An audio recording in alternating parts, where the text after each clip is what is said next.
Hello, everyone, and welcome to another quarterly update and Q&A brought to you by the team at Apollo Crypto. I'm Mark Woodward, investment partner, and as always, it's a pleasure to be joined by Henrik Andersen, founder and chief investment officer of Apollo Crypto, and who leads our investment team. For anyone new, Apollo Crypto is a multi-strategy investment fund manager that is based in Melbourne, Australia, and invests globally in the crypto markets. We have a more than 6-year successful track record with 3 active funds, and we are focused solely on managing portfolios of crypto assets and strategies on behalf of wholesale investors, family offices, and fund of funds. So thanks very much to the audience for attending. We hold these webinars on a quarterly basis and also publish a weekly newsletter along with long-form quarterly research. Please head to our website at apollocrypto.com to subscribe and to find previous research and blog posts over the past few years. So the crypto markets, continue to be fast-moving and exciting. So we will certainly have a lot to speak about today. As always, we're always happy to take questions from the audience. So please submit those questions as we go along, and we'll answer them towards the end of the webinar. There is a Q&A feature in the webinar, so please make use of that. Just a reminder that the purpose of this webinar is to inform our investors and followers and to provide a general update on the markets.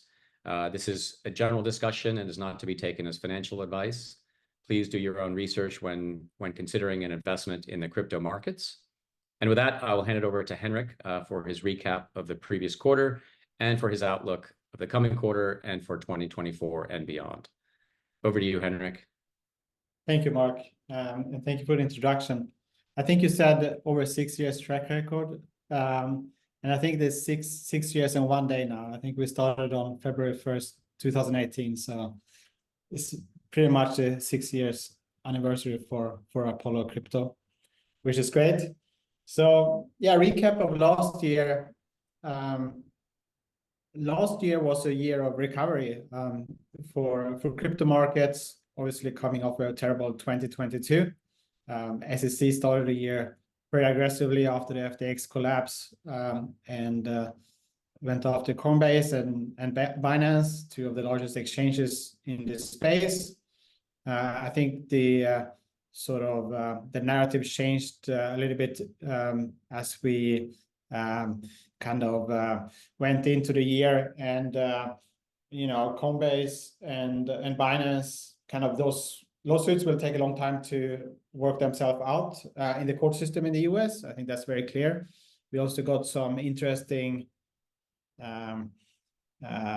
decisions from courts in the US when it comes to the Ripple lawsuits that was ongoing for a long time with the SEC, where the judge ruled that XRP is not security.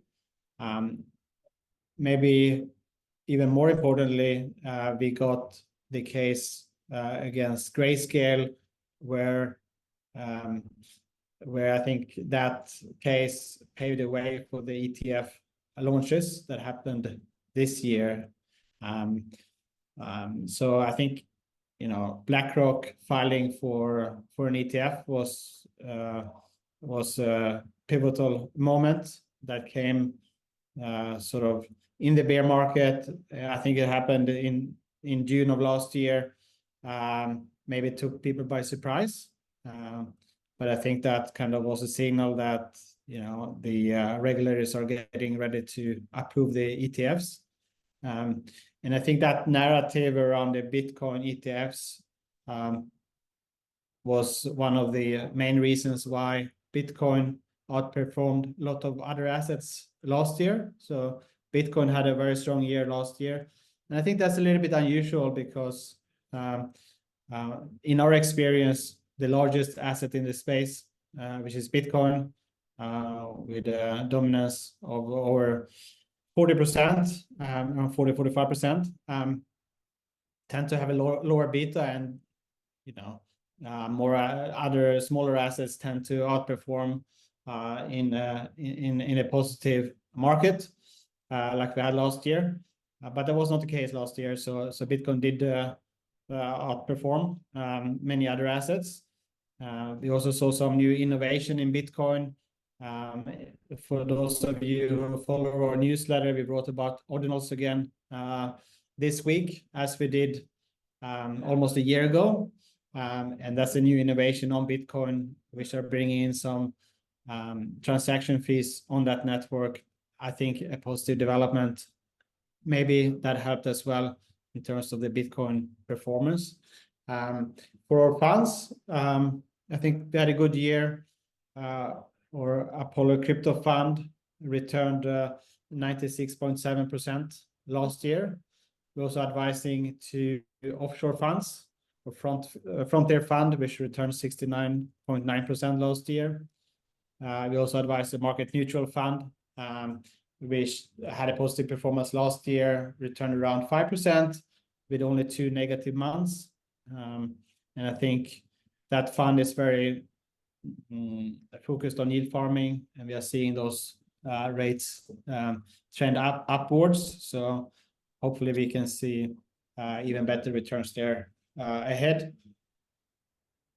So I think those were sort of, from a high level standpoint, some of the trends last year. We also saw a lot of activity on L2s last year, something we have been talking a lot about, and that's about scaling blockchain. That's kind of L2s is one of the main ways that blockchain will scale, layer 2s. And we saw a lot of activity on those networks last year. I think there are over $20 billion now in locked value across L2s. Ethereum itself is 30 billion. So I think there's a possibility that L2s could surpass the main chain in terms of locked value during 2024.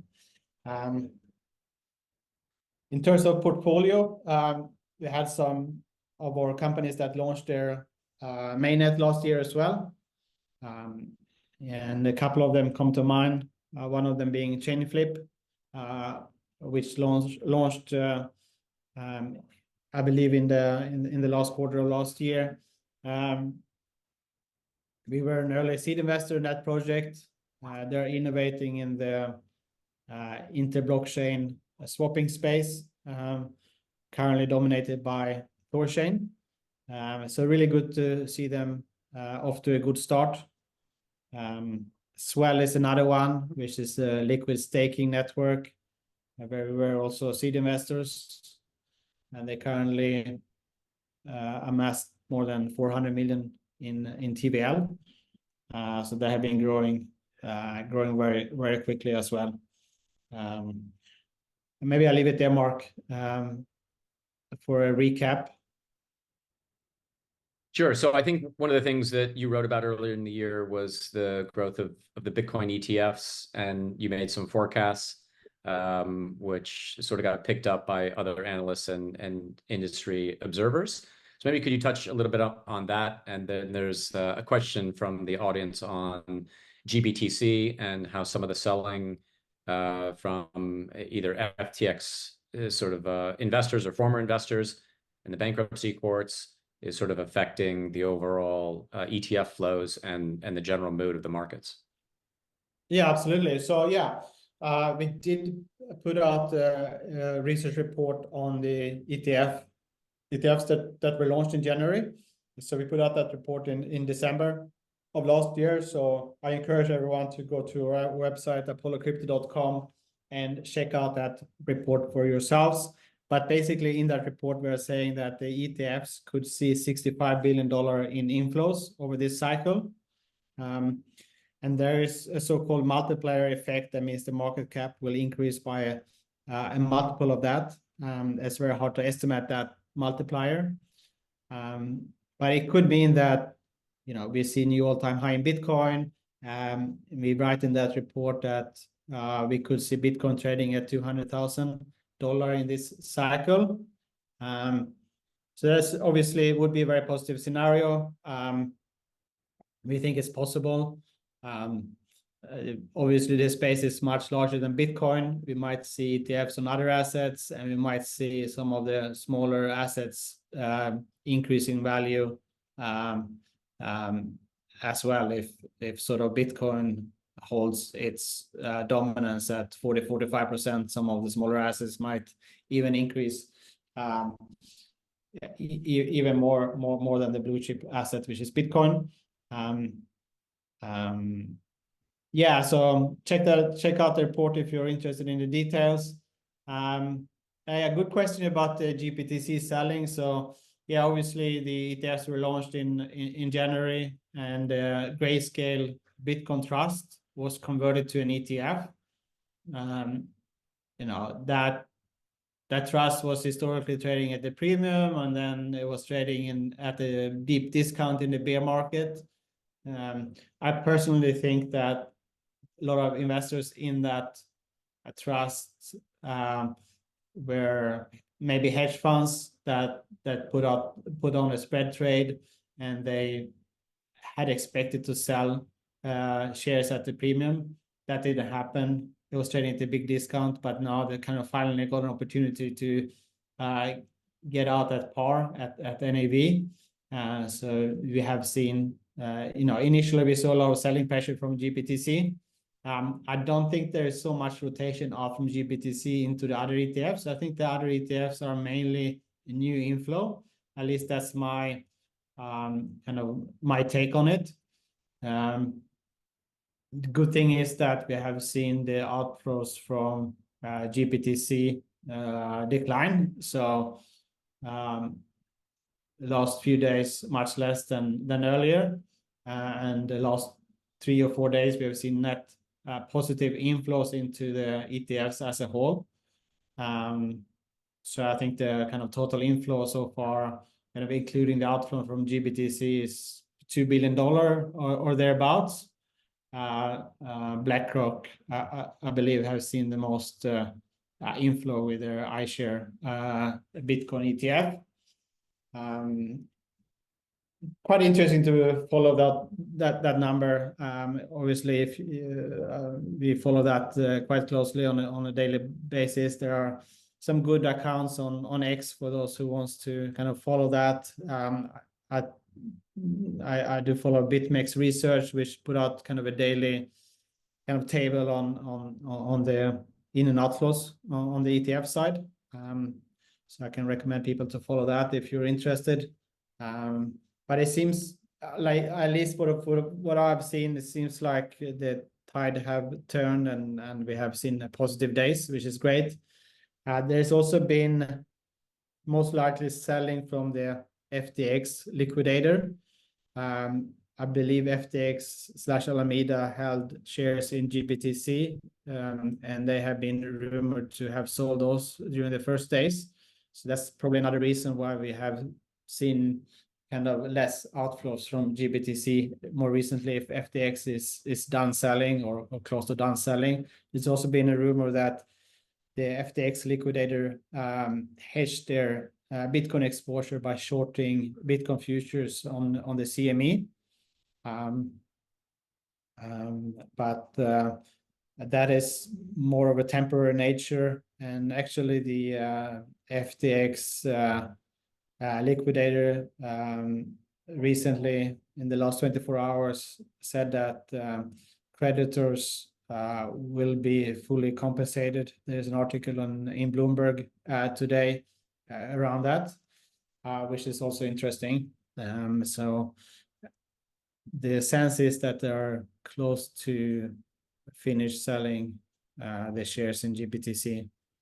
So, Henrik, now that the ETFs have launched and we're starting to see, you know, the positive inflows, what do you think of the likelihood that we'll see ETFs approved for the second largest crypto, Ethereum?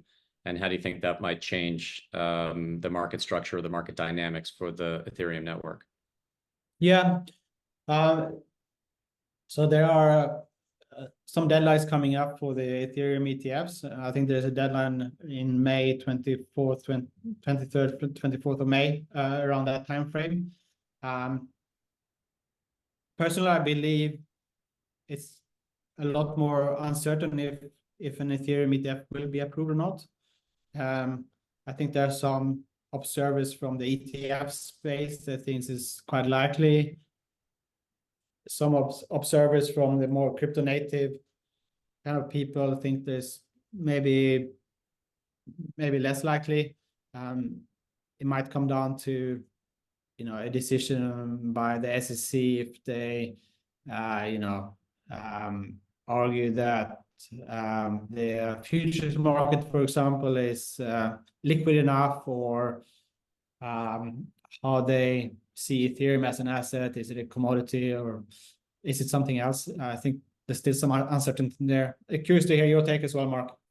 Yeah, I mean, I'm probably a little less, you know, kind of positive that an Ethereum ETF will happen. I think for a variety of reasons. I think most of the major institutions probably are more sort of a Bitcoin maxi, but I think that they do have a financial incentive to launch ETFs because they can generate fees and, you know, capture more capital within their products. So I think there's a rule on Wall Street: if they can make a fee from it, they'll sell it to you. So hopefully they will apply as much pressure, and hopefully the you know, the Bitcoin ETFs approve or, you know, kind of perform well over the next few months. So it gives the SEC a bit more confidence, and there's a bit more investor interest and demand for these ETFs.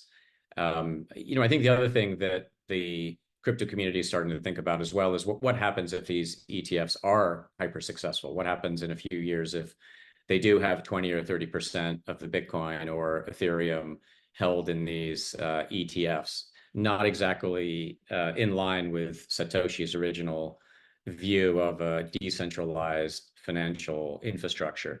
How do you think that affects the markets and the narrative sort of going forward? And on balance, do you think it's a positive because we finally have this institutional adoption and there's huge amounts of new capital in the space, and we've got the regulatory clarity?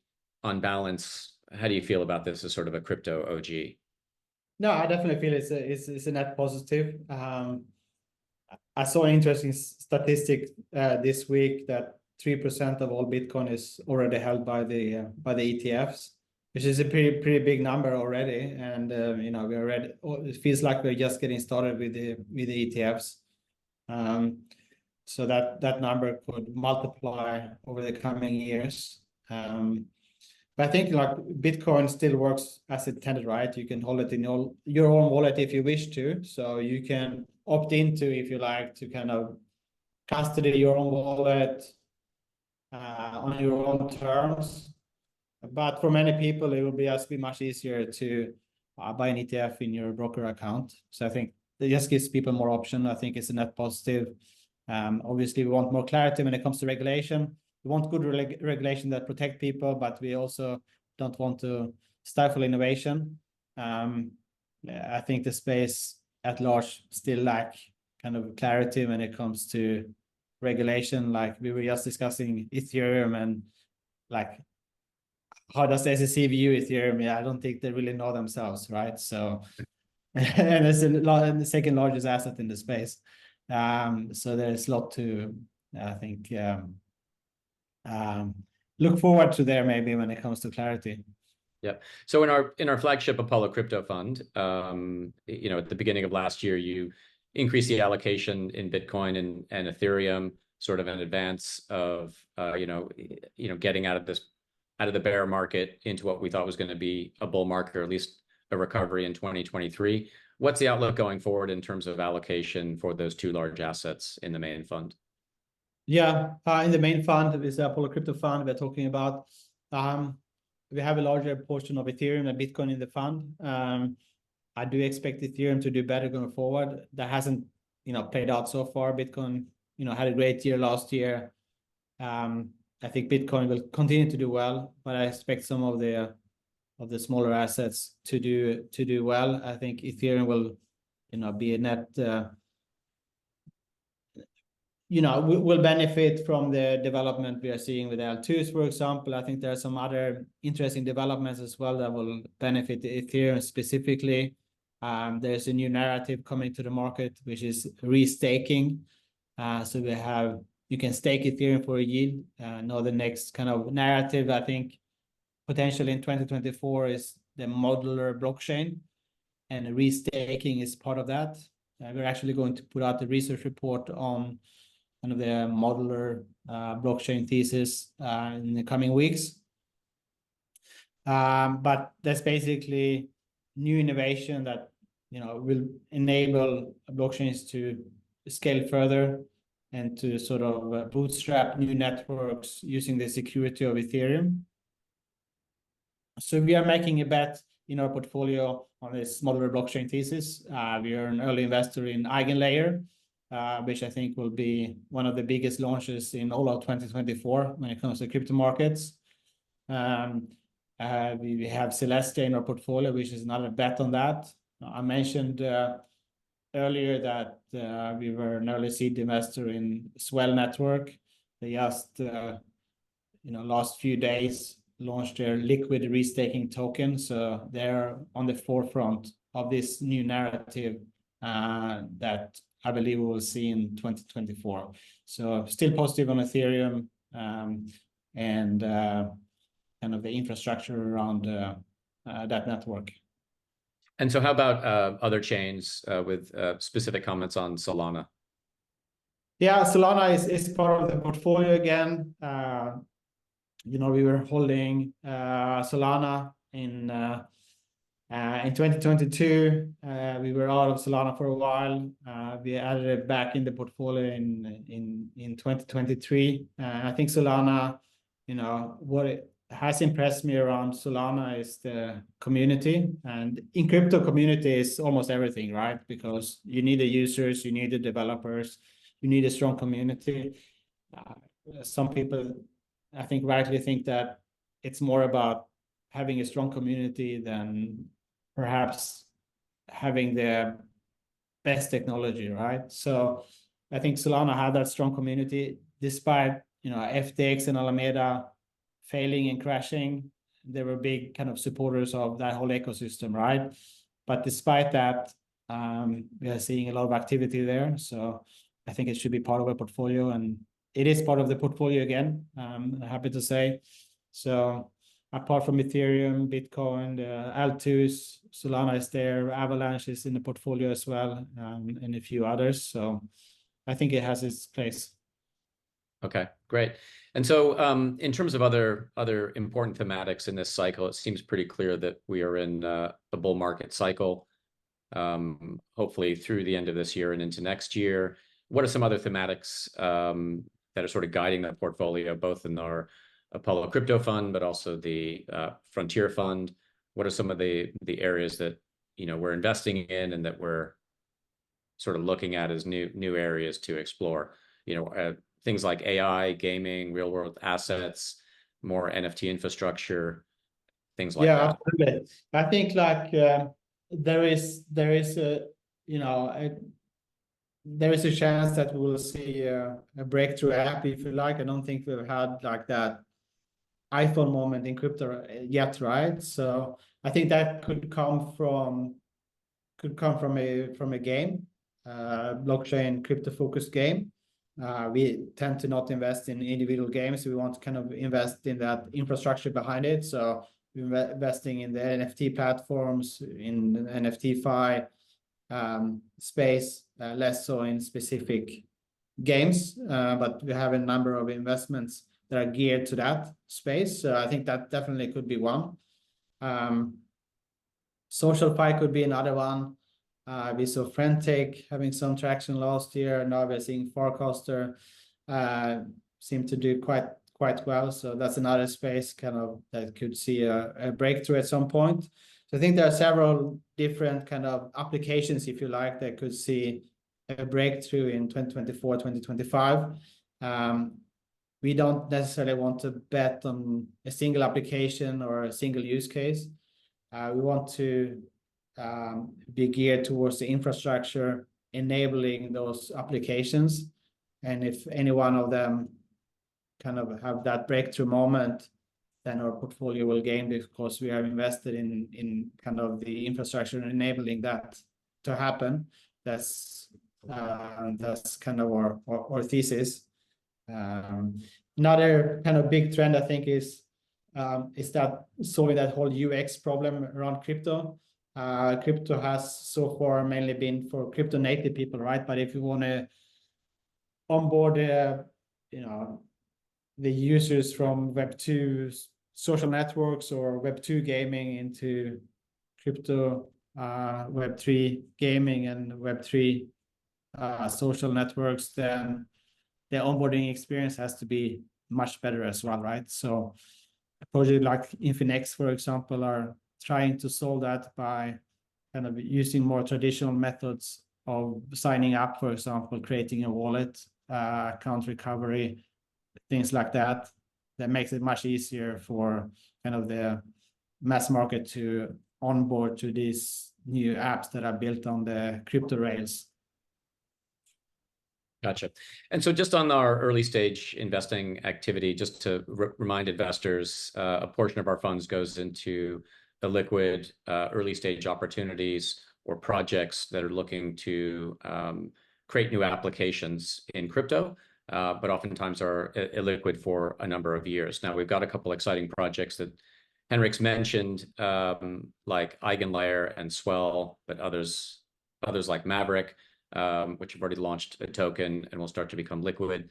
So there was just a question from a investor about how are you seeing the pipeline? Has the activity changed? What areas are you seeing opportunities in, and where are we starting to place bets? Yeah, I think we're seeing a little bit better activity. I think we had a period last year where it was fairly quiet on kind of high quality primary deals, but I think we had a meeting this morning, Mark, and I think there is a handful of projects, right, that are we are doing due diligence on, and we might decide to invest in. So I think historically we've been doing maybe one deal per month around that rate, and I think that could pick up in the coming months. Yeah, what are your sense? You're following obviously what's happening on the primary side very closely as well. Yeah, certainly. I think there's more activity. I think we're starting to get sort of more into the niche applications, right? There have been sort of some, say breakthroughs, things like Eigenlayer, and some projects that we financed in the previous cycle that are finally starting to come to market, having done a pivot. So I think that's very interesting to see, investing through these cycles, which I think is an important thing. As a former venture capital investor, you have to invest through the cycle, and it's rare to invest in something and have it sort of come liquid in the same cycle. So you really have to look out into the future for these things. So I think the activity is positive. Certainly investor sentiment is positive, and we're starting to see deals get oversubscribed again, which is interesting. So I think it's a good sign that there's activity, there's ongoing innovation, there's investor interest, new projects are getting created and financed across lots of different chains, right? So we're seeing things not only on Ethereum but Sui and others, which I think is quite interesting. And so I guess how about sort of a an outlook? What are the milestones this year that we're looking forward to? Obviously, there's the Bitcoin halving, which is we didn't even mention that yet, right, Mark? Yeah, we haven't mentioned coming that. up in April, right? It's very soon, actually. Yeah, so that's sort of, I think, the next goalpost for the crypto community, and I think so that's sort of a big one. How do you feel about the historical cyclicality surrounding this kind of 4-year cycle around the halving? Will we see a repeat where we have kind of a blow off top and a correction, and will this 4-year liquidity cycle sort of continue to appear? It looks like it will continue, right? I don't know, like it could be more like sort of coincidence as well, right? But it looks like it will continue in my view. 2022 was a bear market, not just in crypto, but in global assets. 23 was kind of a recovery. 24, we had seeing a pivot from the central banks as well. So if you remember when the bear market started at the end of 21, we had that pivot on the upside. Central banks started raising rates very aggressively. Now, the outlook is for a number of rate cuts from the Fed starting in March of this year. Here in Australia, we just got inflation numbers coming in lower than expected. The market expects 2 rate cuts here in Australia this year. So I think that's a global change in outlook when it comes to inflation and interest rates. So that whole macro picture is changing at the same time as we are getting the Bitcoin halving. At the same time, we are getting the ETF approval in the US. So I don't think like it's programmed to be every 4 years, but it looks like it will be another cycle that kind of will follow that pattern, right? It does seem that way. I mean, as you know, crypto is very meme and sort of thematic, driven. Certainly in the short term, where investors are looking for a narrative to sort of justify price or to justify their investments. So it does seem like a much more positive and a much more constructive market. I think investors are certainly still a little bit cautious, and they have their eyes open compared to the previous cycle when investors were just throwing their money at anything, and a number of sort of bad actors and flawed sort of business models, cratered the market in 2022. So hopefully a lot of that has been washed out, and there's some more adult supervision and some more larger institutions who might be a little bit more sober in their analysis of this new asset class. So I think that I would hope it will happen a bit more gradual, right? But it never seemed to be the case in crypto. Never seems to be the case. Yeah. So just one other small question, just on the main fund. What do we have sort of in cash that we're holding back in yield generating opportunities and to invest in early stage opportunities? Where are we sort of on the risk and fear gauge in terms of cash allocation in the main fund? Yeah, so we are very kind of we have a bullish outlook, right? So I think we kind of started becoming much more bullish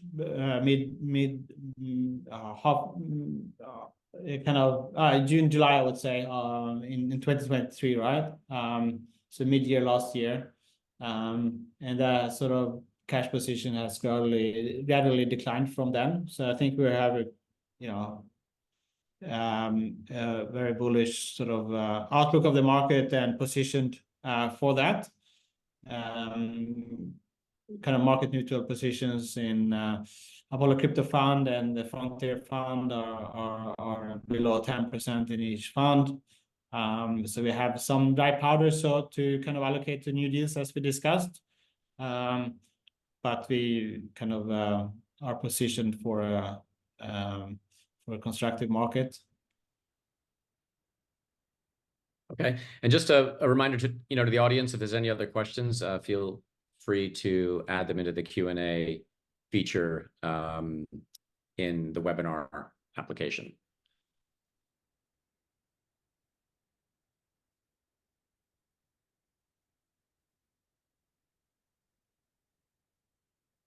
So I think there are a number of questions in the chat. I don't know. Yeah, I think we've gotten through most of those ones. Yeah. And one thing we haven't sort of spoken about is, at length, the sort of real world assets. The institutions, especially BlackRock, are starting to talk about having everything on chain. Everything that can be owned will be associated with a token. How do we play that within the fund if that comes up as a major theme, either in this cycle or the next cycle? Do we keep investing in infrastructure things like Chainlink? How do we play that trend, and how do you think it impacts the broader crypto markets? Yeah, again, in infrastructure, Chainlink is a holding of the portfolio. We have seen some of the larger banks, JP Morgan, Citi, do some tests on an Avalanche subnet. So AVAX is another holding in the portfolio. I think in 2023, a lot of the real world assets we saw were basically T-bills, right? We saw very low yield in crypto in general, and sort of crypto native investors, could actually get a better kind of yield in TradFi, right? So people were bringing that kind of yield into DeFi and into crypto, and that sort of was the main part of the real world asset growth we saw last year. I think the yields in crypto are have gone up, right? So maybe that kind of T-bill, kind of tokenized T-bills are becoming a little bit less attractive currently.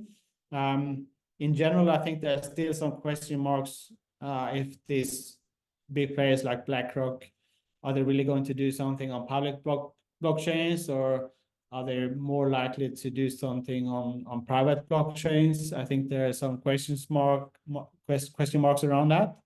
But obviously following it very closely, and we'll have to see how it plays out. Gotcha. So do we have any estimates for the funds for January? Have we? I guess we're doing that this. I think today we're doing all the snapshots, so I think it's probably too early to have the estimates. But roughly, how do you think the funds did this month? Pretty flat in January. I think could be a slightly positive number for Apollo Crypto Fund. Yep. Okay.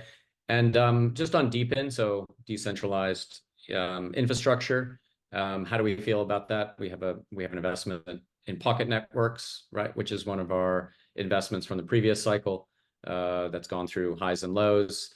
Maybe you could speak about Pocket a little bit and how we're playing that trend. Yeah, Pocket is definitely one in that space that has been doing quite well for us in the portfolio, that kind of trying to decentralize the core part of the blockchain infrastructure. Yeah, it's great to see the support around Pocket Network and the growth. And I think, I think they will develop further, move to kind of new infrastructure in 2024. And as you said, it's been part of the portfolio for a long time. So, sometimes these narratives comes and goes, right? But we actually invested in Pocket before DePIN was a thing, right? So yeah. Well, and similarly, you were investing, and the funds were investing in decentralized finance, or DeFi, before it was called DeFi. So I think it's one of the advantages of being in the market for so long, is that we get to see these trends before they sort of hit the mainstream, and not only be able to get to see them, but get to invest in them, at sort of the earliest stages. So having been a long time and consistent early stage investor, you sort of continue to get these opportunities and deal flow, and it's certainly why the funds have performed well throughout the cycle. Yeah, and we want to be in the next narrative, right? If DePIN was the narrative of 2023, I'm not saying it's going to go away, but maybe in 2024 it will be modular blockchain, right? And that's what we are positioning the portfolio for. Got it.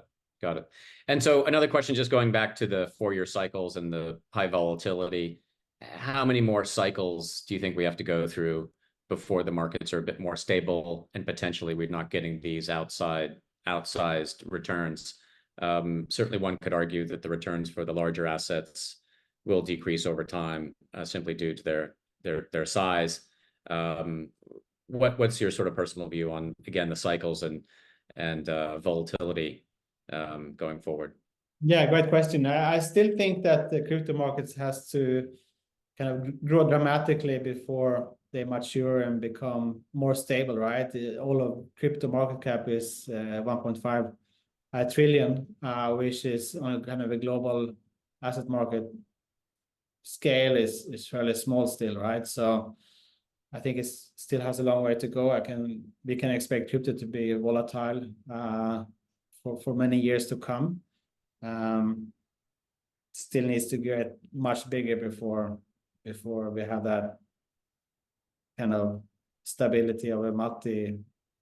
Yeah. So that would speak to sort of continuing having a active management style in the crypto asset markets, right? Where we're selecting specific assets and rotating in and out of certain themes and certain assets, sort of given their performance and their volatility and changing trends in the markets.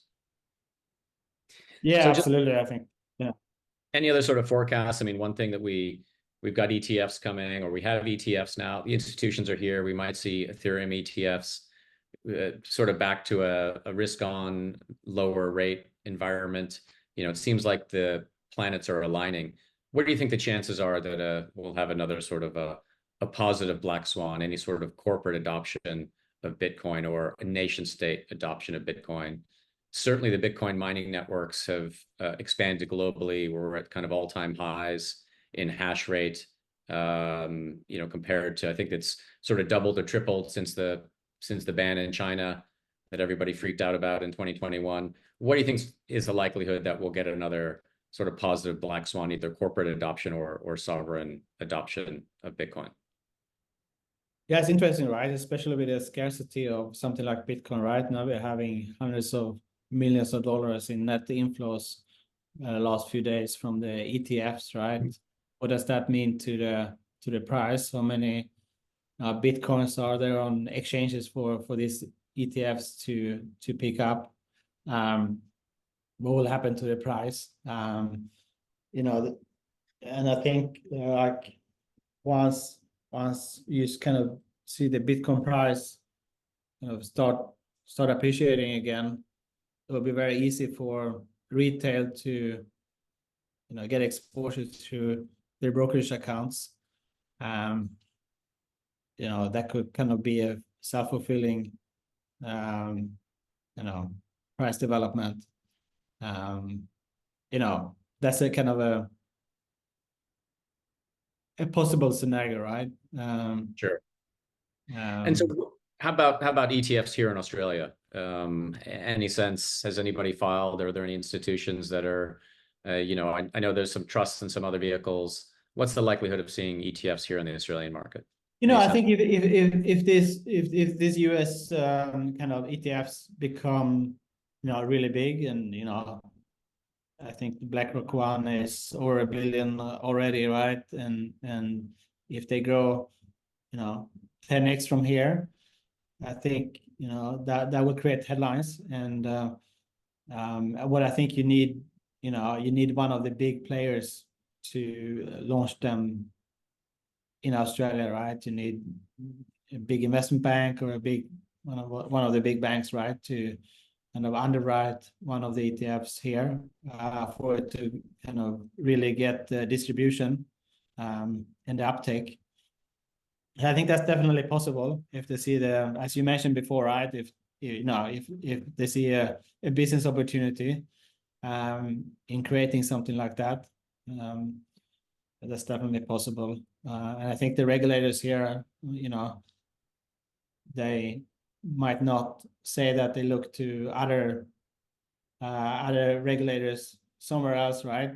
But at the end of the day, I think it makes it easier for them if they see this is working well in the States. Gotcha. Okay, so I think we are nearly about out of time here for the webinar. Any final comments or closing items you'd like to discuss, Henrik? Or anything I think we covered a lot, Mark.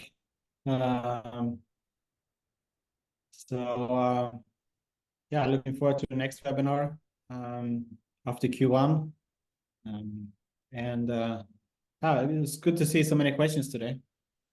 Yeah, certainly. I think the interest level has returned. I think the price stability and the rate of innovation and the finally having regulatory certainty in the United States has improved investors' moods. I know we're certainly seeing more interest across the board from investors and in the asset class again. So looking forward to a strong 2024. Sounds good. Thank you. All right. I think we'll leave it there. Thanks, everybody. Please feel free to reach out to us either directly or through our website at apollocrypto.com. Thanks again, and we look forward to hearing from you.